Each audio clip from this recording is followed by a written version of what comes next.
Hello എല്ലാവർക്കും നമസ്കാരം. ഞാൻ ഡോക്ടർ ബിന്ദു, കുട്ടികളുടെ സ്പെഷ്യലിസ്റ്റ് ആണ്. നമ്മൾ ഇന്ന് ഡിസ്കസ് ചെയ്യുന്നത് നമ്മുടെ ഒരു സബ്സ്ക്രൈബർ കമന്റിൽ ചോദിച്ചിട്ടുണ്ടായിരുന്നു, അവരുടെ കുഞ്ഞിന് അണ്ണാക്കിൽ ഹോൾ ഉണ്ട് എന്നുള്ള കാര്യം. അപ്പോൾ അതെങ്ങനെ കെയർ ചെയ്യാം എന്നുള്ള രീതിയിൽ. അണ്ണാക്കിൽ ഹോളിന് നമ്മൾ ക്ലെഫ് പാലറ്റ് എന്ന് പറയാം, അതുകൂടെ തന്നെ നമ്മൾ ക്ലെഫ് ലിപ്പും കാണാറുണ്ട്. അപ്പോൾ നമുക്ക് രണ്ട് സെക്ഷനായിട്ട് ഡിസ്കസ് ചെയ്യാം, before surgery and after surgery. Common ആയിട്ട് നമ്മൾ കാണുന്ന ഒരു കണ്ടീഷനാണ് ക്ലെഫ് ലിപ്പും ക്ലെഫ് പാലറ്റും.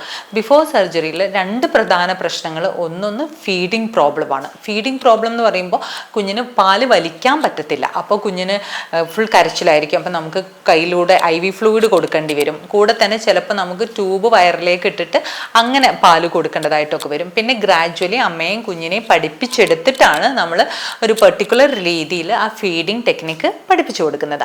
അപ്പോൾ അത് നിങ്ങൾക്ക് നിങ്ങളുടെ ഡോക്ടർ പറഞ്ഞു തരും, അതുപോലെ തന്നെ നമ്മൾ ചെയ്യണം. സെക്കൻഡാണ് ആസ്പിറേറ്റ് ചെയ്യും, തരിപ്പ് പോവും പെട്ടെന്ന്.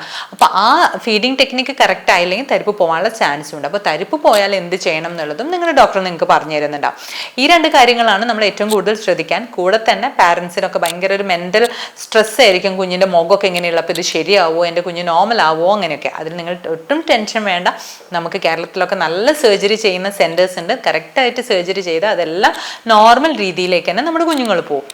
ഇനി സർജറി എപ്പോഴാന്ന് വെച്ചാൽ ക്ലെഫ് ലിപ്പ് ഡോക്ടർ നോക്കിയിട്ട് വേണമെങ്കിൽ നമുക്ക് ആ ഏർലിയേഴ്സ് തന്നെ നമുക്ക് ചെയ്യാൻ പറ്റും. ആദ്യത്തെ 2 മാസത്തിൻ്റെ ഉള്ളിലൊക്കെ തന്നെയായിട്ട് നമുക്ക് ലിപ്പിൻ്റെ സർജറി നമുക്ക് ചെയ്യാൻ പറ്റും. പിന്നെ ക്ലെഫ്റ്റ് പാലറ്റ്, അത് അണ്ണാക്കിലുള്ള ഹോള് സാധാരണ കുഞ്ഞൊന്ന് വെയിറ്റൊക്കെ ആയിക്കഴിഞ്ഞ് ഏകദേശം ഒരു 9 മാസം മുതൽ 12 മാസം, ഒരു വയസ്സിൻ്റെ ഉള്ളിലൊക്കെ ആയിട്ടാണ് നമ്മളത് സർജറി ചെയ്യുക. അപ്പോഴാണ് അവിടുത്തെ ആ മസിൽസും ഇതൊക്കെ ഒന്ന് വികസിച്ചൊക്കെ വന്നിട്ട് സർജറി കുറച്ചുകൂടി ഈസി ആവുന്നത്.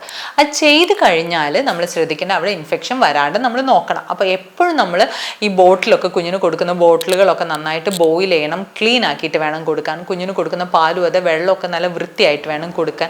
കുത്തനെ വെച്ചിട്ട് വേണം നമ്മൾക്ക് ഫീഡ് കൊടുക്കാൻ, ആസ്പിറേറ്റ് ചെയ്യാതെ നമ്മൾ കൊടുക്കണം. അപ്പോൾ അതൊക്കെ അത് ഉണങ്ങിയെല്ലാം കഴിഞ്ഞു എന്നുണ്ടെങ്കിൽ പിന്നെ നമുക്ക് കൂടുതലൊരു കെയറിൻ്റെ ഒരു ആവശ്യമില്ല. സാധാരണ രീതിയിലേക്ക് കുഞ്ഞുങ്ങൾ വളർന്നോളും.